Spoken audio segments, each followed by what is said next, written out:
మండల పరిధిలోని వెంకటాపూర్ గ్రామానికి చెందిన రవితేజ గౌడ్ ఇటీవల జరిగిన కారు ప్రమాదంలో తీవ్రంగా గాయపడి ఆసుపత్రిలో చికిత్స పొందుతూ మరణించిన ఘటన గ్రామంలో విషాదం నింపింది. ఈ విషయాన్ని తెలుసుకున్న గ్రామ సర్పంచ్ సంజీవ్ రెడ్డి కాంగ్రెస్ పార్టీ నాయకుడు మరియు Leela group chairman doctor Mohan Nayak దృష్టికి తీసుకువెళ్లారు. మృతుడి కుటుంబ ఆర్థిక పరిస్థితిని అర్థం చేసుకున్న మోహన్ నాయక్ వెంటనే స్పందించారు. వారి నివాసానికి వెళ్లి కుటుంబ సభ్యులను పరామర్శించి ప్రగాఢ సానుభూతి తెలిపారు. బాధిత కుటుంబానికి అండగా ఉంటామని భరోసా ఇస్తూ తక్షణ సహాయం కింద 5,000 రూపాయల ఆర్థిక సహాయం అందజేశారు. ఈ కార్యక్రమంలో రామిరెడ్డి, స్వామిగౌడ్, శివ, అజయ్ గౌడ్, ప్రవీణ్ మరియు గ్రామస్తులు పాల్గొన్నారు.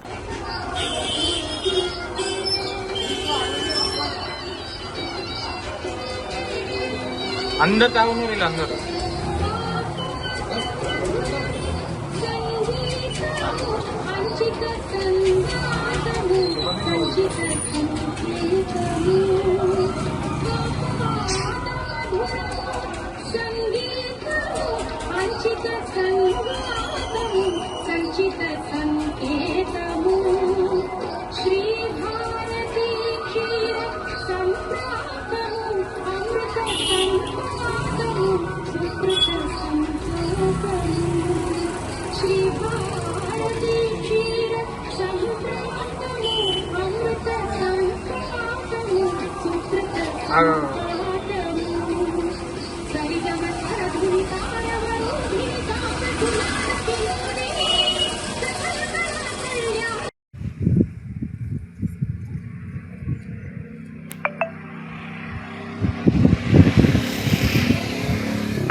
అన్న వైద్యం కూడా చేసింది కదా మన క్యాంపు పెట్టి